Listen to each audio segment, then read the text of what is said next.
하셨느니라. 아멘. 오늘 이 새벽 시간에도 아버지 앞에 나와 기도에 힘쓰시는 여러분을 진심으로 환영하고 축복합니다. 오늘 말씀의 제목은 하나님 앞에서 겸손하고 이웃을 사랑하는 그리스도인입니다. 지금 예레미야 선지자는 하나님의 계시의 영에 따라 말씀을 선포하고 있습니다. 이스라엘 백성들은 하나님의 말씀을 따라 살아가지 않다가 하나님을 떨어져서 하나님께로부터 멀어지는 그러한 삶을 살아가다가 하나님께 지금 심판을 받고 있는 그러한 상황 가운데 있습니다.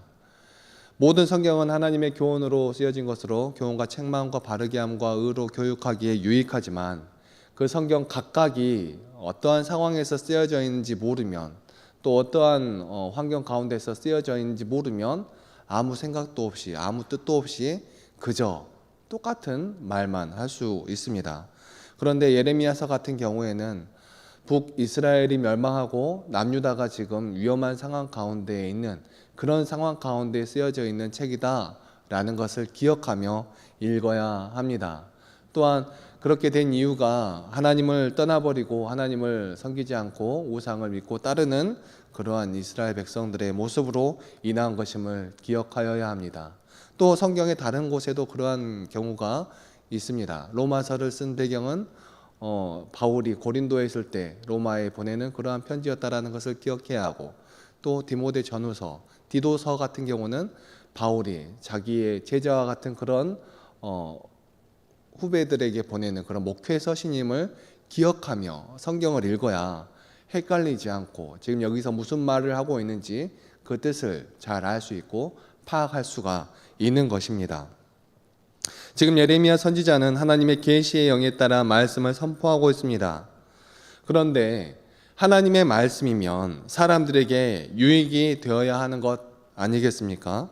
또 유익이 된다 하면 사람들은 당연히 그 말씀에 따라 살아가야 하는 것 아닐까요? 이스라엘 백성들은 머리가 나빠서 그것을 모르고 지금 따르지 않다가 이러한 지경에 처한 것일까요?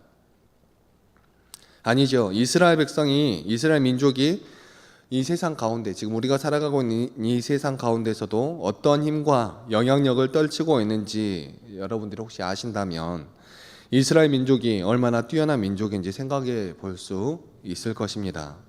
그렇다면 이 백성은 도대체 왜 이 시대에는 하나님의 말씀을 따라 살고 있지 않았는지 우리가 한번 고민을 해 보아야 합니다. 또한 오늘날을 살고 있는 우리들은 하나님 앞에서 하나님의 말씀에 순종하며 살아가고 있는지 혹시 우리도 이 시대의 이스라엘 백성들처럼 우리의 생각과 우리의 뜻대로 살아가고 있지는 않는지 돌아보아야 합니다. 오늘 말씀에 하나님은 이스라엘 백성들이 걸어가야 할 길에 대하여 말씀하십니다. 지금 당장 이스라엘 백성들 눈앞에 처해 있는 현실에 대해서 말하고 있는 것입니다. 지금 이 백성들이 헤쳐나가야 할 길, 당장 눈앞에 닥친 그 길에 대해서 말씀하고 있는 것입니다. 본문 17절, 18절 말씀입니다. 만군의 여호와께서 이와 같이 말씀하시되 너희는 잘 생각해보고 곡하는 부녀를 불러오며 또 사람을 보내 지혜로운 부녀를 불러오되 그들로 빨리 와서 우리를 위하여 애곡하여 우리의 눈에서 눈물이 떨어지게 하며 우리 눈꺼풀에서 물이 쏟아지게 하라. 아멘. 말씀을 그냥 직역해보면 너희 가운데 이제 곡소리가 날 일이 생길 거니까 준비해라. 이 말씀입니다. 하나님의 말씀에 아멘으로 화답하는 믿음의 성도들이 되길 소망합니다. 우리의 생각과 우리의 뜻이 아니더라도 우리는 그러고 싶지 않은데요 라고 하는 것이 아니라 나는 그렇게 살고 싶지 않은데요 하는 것이 아니라 나의 뜻과 나의 마음을 내세우는 것이 아니라 생명의 근원이 되시고 모든 세상 만물의 창조주가 되시는 그 하나님의 말씀에 아멘으로 순종하며 나아가는 우리들이 되어야 할 것입니다. 하나님의 말씀에 이 이스라엘 백성들이 사람이 하는 말이면 100번이고 1000번이고 한번 생각해 볼 수 있습니다. 아니 우리도 한번 생각을 해 보아야 합니다. 대통령이 혹시 무슨 일을 한다고 하여도 그 일이 맞는 일인지 생각을 해 보아야 합니다. 그 대통령이 마음에 안 드는 사람이고 또 그로 인해서 대통령이 욕먹고 손가락질을 당하기를 원한다면 그러거나 말거나 내비두고 나중에 잘못이 있으면 그냥 책을 잡으면 됩니다. 그런데 그런 것이 아니면 대통령이 설령 대통령이 하고자 하는 일이라고 할지라도 혹시 그 가운데 잘못된 일이라거나 그런 것은 아니더라도 그 일로 인하여 사람들에게 손가락질 당할 수 있는 일이라고 생각이 된다면 당연히 뜯어 말려야 하는 것입니다. 그런데 그 사람이 정말 아까도 말씀드렸듯이 차라리 그렇게 하고 욕을 먹었으면 좋겠다 라고 생각한다면 그냥 내버려 두고 마음대로 하도록 내버려 두고 그냥 욕 먹도록 나중에 두면 되겠지요. 대통령이라고 할지라도 우리는 그렇게 생각해 보아야 하는 것입니다. 하지만 하나님의 말씀엔 우리가 토를 달 수가 없습니다. 고린도전서 1장 25절 말씀입니다. 하나님의 어리석음이 사람보다 지혜롭고 하나님의 약하심이 사람보다 강하니라. 아멘. 지금 이 고린도전서의 말씀은 사도 바울이 아가야 지역에서 아데네에 갔을 때, 아데네에 있는 그 철학과 문명의 도시에 갔을 때 바울이 그 아덴 사람들을 말로써 어떻게 설득해 보려고 하다가 지혜의 말로 설득해 보려다가 처참히 깨지고 부서지고 무너져서 고린도로 넘어와서 고린도인들을 대할 때 어떻게 대했는지 하는 것을 고린도 전서에 기록해 놓은 그러한 말씀입니다. 이 하나님의 말씀에 따라 나아간 우리 믿음의 백성이 되어야 할 텐데 우리는 이 사람의 지혜로운 말보다 우리가 아무리 지혜롭게 말한다고 하여도 세상 사람들은 지혜로운 말이라서 듣는 것이 아니라 그 가운데 성령님이 함께 하실 때에 우리가 그냥 아무 뜻도 없이 덧도 없이 뱉는 말이라도 그 말에 힘이 되고 능력이 되는 것이 하나님의 말씀입니다. 그런데 문제가 있기는 합니다. 우리는 예레미야서가 성경에 기록된 선지서이기 때문에 예레미야가 선지자인 줄은 알지만 그 시대에는 다른 선지자들도 많이 있었습니다. 여러분들은 이런 때에 예레미야의 말을 귀에 담아 들을 수 있을까요? 한쪽에서는 다른 선지자라고 칭하는 사람들은 하나님이 지켜주시니 괜찮을 거다라고 이야기를 합니다. 그런데 예레미야는 망할 거다라고 이야기를 하고 있습니다. 그런 때에 사람들을 누구의 말을 들었겠냐 하는 것입니다. 우리는 예레미야가 성경에 이렇게 올라와 있고 그러니까 예레미야가 진정 참 선지자인가 보다 하지만 그 시대를 살아갔던 사람들이라면 헷갈릴 수 있는 일입니다. 8장 11절 말씀입니다. 그들의 딸 내 백성의 상처를 가볍게 여기면서 말하기를 평강하다 평강하다 하나 평강이 없도다. 아멘. 어떤 선지자들은 평강하다 평강하다라고 말하고 있는 것입니다. 물론 그 사람들은 참 선지자라고 할 수는 없겠죠. 지금 이스라엘이 어떠한 상황 가운데 있음에도 불구하고 이런 위기의 상황 가운데도 있음에도 불구하고 그냥 백성들이 듣기 좋은 말, 자기들이 하고 싶은 그러한 말을 하고 있기 때문에 그렇습니다. 오늘날을 살아가는 우리들도 똑같습니다. 여러분들은 평강하다 평강하다 하는 목사님의 말씀을 들으시겠습니까? 아니면 하나님의 말씀을 온전히 전하는 그러한 말씀을 들으시겠습니까? 하나님의 말씀을 듣는다고 생각해도 우리의 마음은 어느새 우리가 듣고자 하는 그러한 방향, 우리에게 평안을 주기를 원하는 그러한 말씀을 듣기를 원하고 그런 쪽으로 나아가려고 합니다. 그런데 옛 시대에는 이것이 훨씬 더 심했습니다. 특히 이스라엘 백성들은 본인들이 하나님이 택한 선민이라고 생각을 했습니다. 믿었습니다. 물론 맞기는 합니다. 그 본질은 잊어버렸지만 그것이 맞기는 합니다. 그런데 어떻게 하나님께서 택한 백성이 망할 거라는 말씀을 믿고 듣겠냐 하는 것이죠. 우리가 생각할 때는 절대 그런 일이 없을 것이다 라고 생각하는 것입니다. 우리는 그 시대가 지나갔기 때문에 하나님의 일을 받기 때문에 잘못되었다 말할 수 있는 것이죠. 예레미야는 직업적인 애국자들을 향하여 그들의 일을 빨리 하라고 촉구하고 있는데 당시 상황이 그만큼 긴박하다라는 것을 알 수 있는 그러한 부분입니다. 오늘 본문 21절 말씀입니다. 무릇 사망이 우리 창문을 통하여 넘어 들어오며 우리 궁실에 들어오며 밖에서는 자녀들을 거리에서는 청년들을 멸절하려 하느니라. 아멘.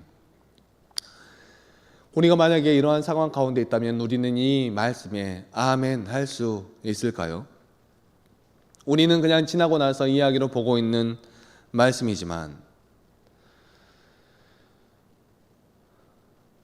우리는 지금 그냥 지나가고 나서 우리에게 전혀 현실적으로 다가오지 않는 이러한 말씀으로 받아들일 수 있는 그러한 말씀이지만 하나님의 말씀을 떠나서 살아갔던 이스라엘 백성들, 그 백성들을 어떻게 심판하실지, 어떻게 대하실지, 하나님의 민족이라고 하는 이 이스라엘 백성을 어떻게 심판하실지 다 죽여버리겠다라고 말씀하고 있는데 이 말씀은 우리는 똑바로 읽고 있는가요? 그리고 심판의 참혹한 모습을 말씀하십니다. 22절 말씀입니다. 너는 이같이 말하라. 여호와의 말씀에 사람의 시체가 분토같이 들에 떨어질 것이며 추수하는 자의 뒤에 버려져 거두지 못한 곡식단 같이 되리라 하셨느니라. 아멘. 하나님의 말씀입니다. 시체가 분토같이 들에 떨어진다 말씀하십니다. 이 말씀은 유대인들이 대량 학살을 당할 뿐만 아니라 그 시선조차 시신조차 아무렇게나 내팽개쳐질 것에 대한 비유입니다. 분토는 썩는 냄새를 풍기는 거름을 말하지요. 따라서 전반절은 유대인들의 시체가 밭에 흩뿌려진 거름처럼 버려져서 온 땅이 악취로 가득하게 될 것을 예언하고 있습니다. 그리고 거두지 못한 곡식단이란 추수를 하면서 여기저기 흘려놓은 곡식 이삭을 말합니다. 그러므로 하반절은 이미 추수가 끝나 내팽개쳐진 채 돌볼 사람이 없는 이삭처럼 유대인들의 시신 또한 미처 장사 지내지 못하게 되는 치욕을 당하게 될 것이다 하는 그러한 말씀입니다. 이어지는 23절과 24절에 하나님은 모든 축복의 원천이시기 때문에 하나님으로 말미암지 않는 지혜와 용맹 그리고 부는 의미가 없다라는 것을 말씀하십니다. 24절에는 대단히 중요한 용어가 3개 쓰이고 있는데 그것은 각각 사랑과 정의와 공의입니다. 이 말씀은 이전 번역본에서는 각각 인내와 공평, 정직으로 번역이 되어져 있는데 이것은 원어로는 헤세드, 미시파트, 체다카입니다. 이것은 하나님의 중심적인 속성을 나타내는 그러한 단어들입니다. 헤세드는 구약에서 진실한 사랑, 인내를 나타내는 그러한 단어입니다. 끊임없는 사랑, 그리고 충실함, 다음 없는 헌신, 자비 등으로 번역되는 단어입니다. 하나님은 이스라엘 백성의 불성실과 두드러지게 대조를 이루고 있기 때문에 여기서는 하나님의 언약에 대한 진실하심을 강조하는 것으로 해석이 되어지고 있습니다. 그리고 미시파트는 의를 행하는 자를 격려하고 악을 범하는 자를 징계하는 공의 혹은 정의를 뜻합니다. 심판자로서 여호와는 행악자들의 활동을 제한하시고 행악자들을 처벌하십니다. 반면에 의인을 구해주시고 그를 위해 변호하시는 분이십니다. 그렇기 때문에 사회에서 압제받는 자들은 하나님께 호소할 수 있었던 것이고 또 이스라엘 백성들은 하나님을 불러 그들 사이에 판단해 줄 것을 요청할 수 있었습니다.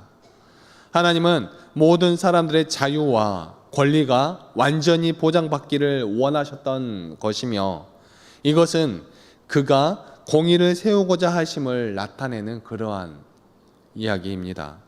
그리고 세 번째 단어 체다카는 흔히 하나님의 의가 그의 백성 중에 그리고 전 세계의 사람들 중에 편만하게 되는 것을 나타냅니다. 그렇기 때문에 예수님께서도 하나님의 의를 먼저 구하라 라고 말씀하셨습니다.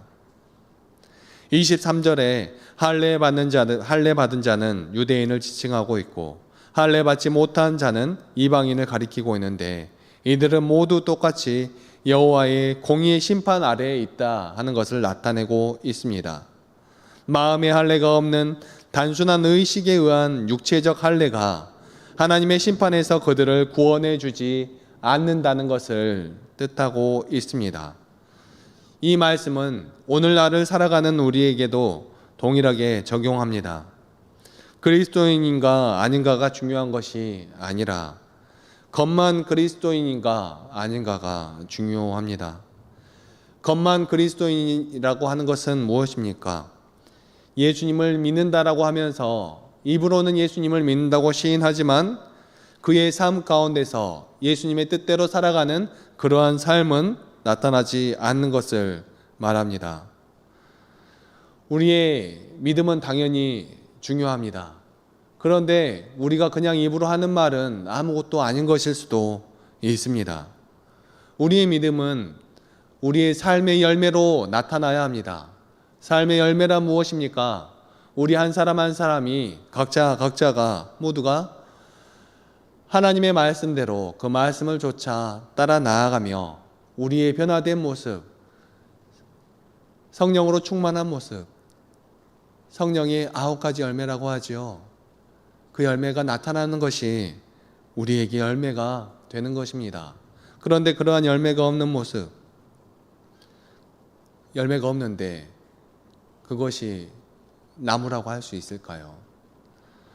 사랑하는 성도 여러분, 우리는 하나님의 말씀에 순종하며 나아가는 믿음의 백성들이 되기를 소망합니다. 말로만 그리스도인이 아니라 우리의 삶 가운데서 겸손하게 하나님을 따라가며 우리의 모든 삶 가운데서 하나님께서 원하셨듯이 하나님을 사랑하고 이웃을 사랑하며 나아가는 우리 모든 믿음의 백성들이 다 되시기를 간절히 소망합니다. 이 시대의 이스라엘 백성들은 하나님을 사랑하라 하신 말씀을 저버렸지만 오늘날을 살아가는 우리들은 하나님을 사랑한다 하면서 이웃을 사랑하는 모습을 저버리지는 않았는지 우리의 모습을 생각하며 하나님의 말씀에 온전히 아멘으로 화답하며 믿음으로 걸어 나아갈 수 있는 우리들 한 사람 한 사람이 되시기를 간절히 소망합니다. 기도하시겠습니다. 사랑과 은혜가 충만하신 하나님 아버지 너무나 감사합니다. 오늘 이 새벽 시간에도 말씀을 통하여 그 시대의 이스라엘 백성들이 했던 그러한 모습들을 통하여 오늘날 우리의 모습을 바라봅니다. 하나님, 그 시대의 이스라엘 백성들을 손가락질할 것이 아니라 오늘날 살아가는 우리가 그 시대의 이스라엘 백성들처럼 혹시 하나님의 말씀을 저버리고 살아가고 있지는 않는지, 그 당시에 하나님을 떠나버렸던 사람들처럼 우리는 하나님의 말씀을 떨어져 살아가고 있지는 않는지, 하나님의 말씀을 따라가고 있다고 하면서 내가 받고 싶은 것만 받고 취하고 싶은 것만 취하고 우리에게 쓰다고 생각되어지는 것은, 우리에게 힘들다고 생각되어지는 것은, 나는 그렇게 생각하지 않아 라고 생각하는 것은 뒤로 제껴놓고 살아가고 있지는 않는지, 우리가 무엇이 간데 하나님의 말씀을 우선순위에서 미루며, 우리가 무엇이 간데 하나님의 말씀을 판단하며, 우리가 무엇이 간데 하나님보다 똑똑한 척하며, 우리가 무엇이 간데 세상 만물을 창조하신 하나님의 그 말씀에 아멘으로 화답하지 않는지 우리의 모습을 돌아보며 하나님의 말씀에 온전히 아멘으로 화답하며 나아가는 우리들이 될 수 있도록 도와주시고 인도하여 주시옵소서. 세상에서는 그렇게 살아갈 때 이게 꼭 패배자처럼 살아가는 것처럼 보일지라도 세상 모든 것을 이기신 하나님의 그 섭리와 방법대로 하나님의 그 사랑에 의지하며 나아갈 때마다 우리도 세상 가운데에서 승리할 것을 믿으며 온전하신 하나님의 그 뜻대로 나아가는 우리들의 모습이 될 수 있도록 도와주시고 인도하여 주시옵소서. 오늘날을 살아가는 우리의 모든 삶 가운데 함께하여 주시기를 간절히 소망하오며 이 모든 말씀 사랑이 충만하신 우리 주 예수 그리스도의 이름으로 기도하옵나이다. 아멘.